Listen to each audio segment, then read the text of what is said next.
আসসালামু আলাইকুম। আপনারা জানেন ইতিপূর্ব সামনে যে সময়টা গেছে আমাদের বিগত পিছনে সেই সময়টা ধরে আমি বলতে চাই এমনই একটি শিক্ষা ব্যবস্থা চালু করে গিয়েছিল যেখানে বাচ্চারা ঠিকমতো লেখাপড়া করতো না, ঠিকমতো তারা স্কুলে যেত না, অথচ তারা দেখা যেত তারা পরীক্ষা না দিলেও তারা পাশ করত। শিক্ষা ব্যবস্থাটাকে একেবারে ধ্বংস করে দিয়ে গেছে। তাই বলতে চাই এই বাংলাদেশে শিক্ষা ব্যবস্থাটাকে এমনভাবে গড়ে তোলা প্রয়োজন। আপনারা যদি একটু লক্ষ্য করেন চীনের দিকে, যে তাদের যে প্রাইমারি থেকে যে শিক্ষাটা হয় সকল শিক্ষাটাই হাতে কলমের শিক্ষা। তাদের প্রত্যেকটি ছাত্র তারা কিন্তু কেউই কিন্তু ঘরে কিন্তু বসে থাকে না। সংগ্রামী বন্ধুগণ, আমাদের বাংলাদেশের যে টেকনিক্যাল কলেজগুলো আছে, নামে মাত্র টেকনিক্যাল কলেজ, শিক্ষা দেয় কিন্তু বাস্তবে হাতে কলমে কোনো শিক্ষা দেয় না।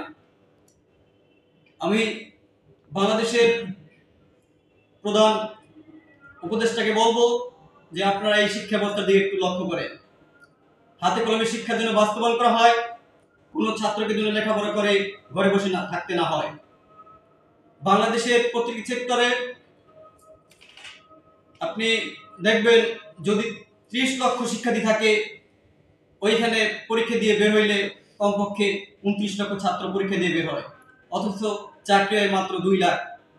আর বাকি যে ছাত্রগুলি থাকে তাদেরকে সবাইকে বসে থাকতে হয়, না হলে তার কর্মজীবনের জন্য ভিন দেশে পাড়ি দিতে হয়। আমার মূল কথা হচ্ছে, আমরা কেন এই দেশে লেখাপড়া করে অন্য ভিন দেশে চাকরি করব?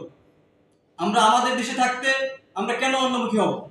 আমরা এমনই একটি শিক্ষা ব্যবস্থা চাই যে শিক্ষা ব্যবস্থায় আমাদের পরীক্ষার সাথে সাথে আমরা সার্টিফিকেট অর্জন করার পরেই আমরা যেন আমাদের দেশের জন্য কাজ করতে পারি, এই জাতির জন্য যেন কাজ করতে পারি। আপনারা ইতিপূর্বে দেখেছেন আমাদের এই বাংলাদেশের মেট্রো রেল, পদ্মা সেতু এবং রাস্তা নির্মাণ, কালভার্ট নির্মাণ, পোল নির্মাণ যেগুলি হয়েছে, আমরা ভিন দেশ থেকে ইঞ্জিনিয়ার এনে তারপর কিন্তু আমরা এই দেশের এইগুলিকে বাস্তবায়ন করেছি।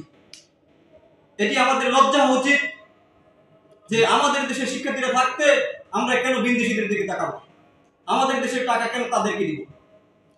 সংগ্রামী বন্ধুগণ আমার, আমাদের যে জাতীয় বিশ্ববিদ্যালয়গুলি আছে, আমাদের সকল শিক্ষা ব্যবস্থাকে এমন একটি শিক্ষা ব্যবস্থা করতে হবে, আমরা আমাদের সার্টিফিকেট অর্জন করার পাশাপাশি আমরা যেন আমাদের বাস্তব জীবনটাকে যেন কর্মমুখী করে রাখতে পারি।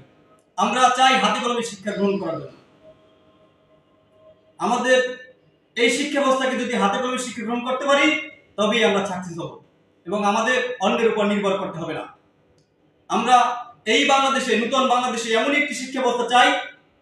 মাননীয় প্রধান উপদেষ্টা ডক্টর ইউনূস স্যারকে বলবো, আপনি আমাদের এই শিক্ষা ব্যবস্থাটাকে একটু ভালোর দিকে তাকান এবং আমাদের এই শিক্ষা ব্যবস্থাকে কেমনে কাজে লাগানো যাবে সেই দিকে লক্ষ্য করবেন এবং আমাদেরকে এই দাবিটুকু আপনার জন্য মনে থাকে।